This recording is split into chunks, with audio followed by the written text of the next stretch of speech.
In Chapter 5, you analyze the discourse of those who supported her and concluded it shared characteristics identified in radicalized discourse. What were those characteristics? Yeah, I mainly analyzed written texts, most published in the mainstream media in outlets in both sides of the Atlantic. And initially it was appalling to me because all these people supporting the actress were allegedly women's rights activists and domestic violence experts, and we expect them to advocate in the interest of women and victims. In my opinion, their stubborn stance in defending Hurt's allegations of domestic violence it achieved the opposite effect. By reinforcing the allegations, they failed.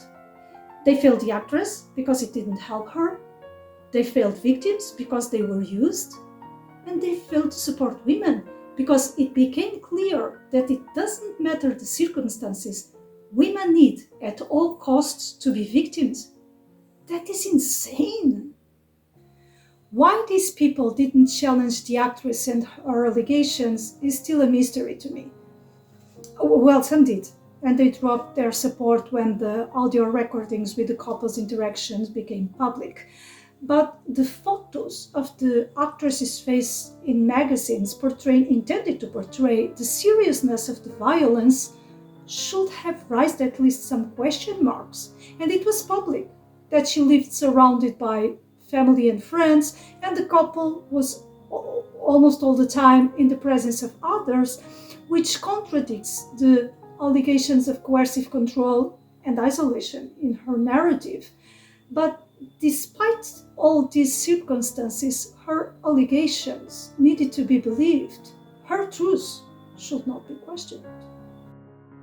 I found 5 main characteristics in the written texts I analyzed. First, there was a clear division between us and them. Us referred to the alleged authorities and experts in domestic violence and women's issues, while them was referred to as the uneducated mob. Them didn't understand the dynamics of domestic violence. Them referred to Hurt's personality disorders diagnosed by Depp's forensic expert, although these disorders were outdated. Them were misogynistic and the culprit that patriarchy still prevailed in our societies. Of course, this differentiation implies a moral judgment. Us were in possession of the truth, right in their defense of the actress, and therefore were morally superior. Them were all the others who did not support her allegations and were by default wrong. Them were considered therefore morally defective. This comes with a message. You want, of course, to be one of us, morally superior, and not one of them.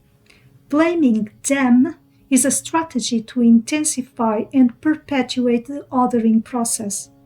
Blaming anyone who did not believe her story of domestic violence for all wrongdoings happening to women and victims intended to place them in the outgroup. And the outgroup must be fought so that us can re-establish order. And because of them who discredit the actress, all women were now in danger of not being believed if they accused a male partner. And this could affect thousands, if not hundreds of thousands of women. Moral panic is also intended to call for action. Something must be done. And we saw that call for action in the amicus curiae brief filed in Fairfax and in texts advocating reversal of the verdict. The words of Dr. Proudman, the founder of the UK NGO Right to Equality, were the most illustrative of what I refer to as radicalized discourse. Dr. Proudman is credited with saying, quote, "When a complainant alleges rape, domestic abuse, or coercive control, the accused should not be permitted to seek findings that the complaint had lied about the allegation. This approach is discouraging complainants from making allegations of abuse, leaving children at risk of irreparable harm."